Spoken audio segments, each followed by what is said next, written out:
महाभारत में कर्ण ने श्री कृष्ण से पूछा, मेरी माँ ने मुझे जन्मते ही त्याग दिया, क्या ये मेरा अपराध था कि मेरा जन्म एक अवैध बच्चे के रूप में हुआ? द्रोणाचार्य ने मुझे शिक्षा देने से मना कर दिया क्योंकि वो मुझे क्षत्रिय नहीं मानते थे, क्या ये मेरा कसूर था? परशुराम जी ने मुझे शिक्षा दी, साथ ये शाप भी दिया कि मैं अपनी विद्या भूल जाऊंगा क्योंकि वो मुझे क्षत्रिय समझते थे। भूलवश एक गौ मेरे तीर के रास्ते में आकर मर गई और मुझे गोवध का शाप मिला। द्रौपदी के स्वयंवर में मुझे अपमानित किया गया क्योंकि मुझे किसी राजघराने का कुलीन व्यक्ति नहीं समझा गया। यहाँ तक कि मेरी माता कुंती ने भी मुझे अपना पुत्र होने का सच अपने दूसरे पुत्रों की रक्षा के लिए स्वीकारा।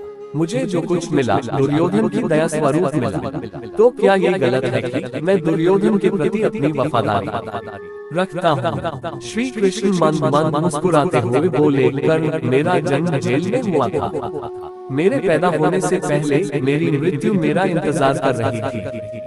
जिस रात मेरा जन्म हुआ उसी रात मुझे मेरे माता पिता से अलग होना पड़ा। तुम्हारा बचपन रथों की धमक, घोड़ों की हिनहिनाहट और तीर कमानों के साए में गुजरा।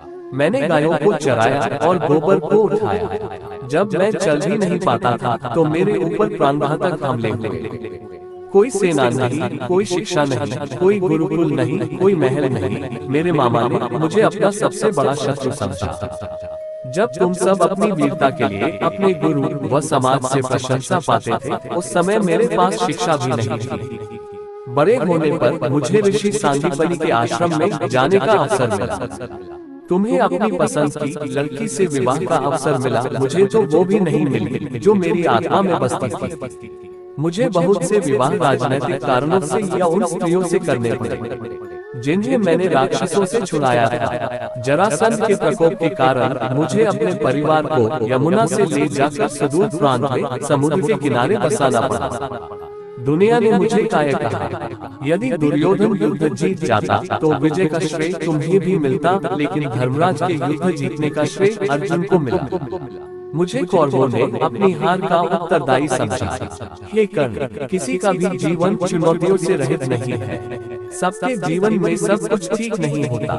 कुछ कमियां अगर दुर्योधन में थी तो कुछ युधिष्ठिर में भी थी। सत्य क्या है और उचित क्या है, ये हम अपनी आत्मा की आवाज से स्वयं निर्धारित करते हैं। इस बात से कोई फर्क नहीं पड़ता कितनी बार हमारे साथ अन्याय होता है। इस बात से कोई फर्क नहीं पड़ता कितनी बार हमारा अपमान होता है। इस बात से कोई फर्क नहीं पड़ता कितनी बार हमारे अधिकारों का हनन होता है। फर्क सिर्फ इस बात से पड़ता है कि हम उन सब का सामना किस प्रकार करते हैं। रोना धोना बंद करो कर्ण, जिंदगी न्याय नहीं करती। इसका मतलब यह नहीं होता कि तुम्हें अधर्म के पथ पर चलने की अनुमति है। जय श्री कृष्ण। ऐसे ही वीडियो देखने के लिए हमारे चैनल को लाइक और सब्सक्राइब करो।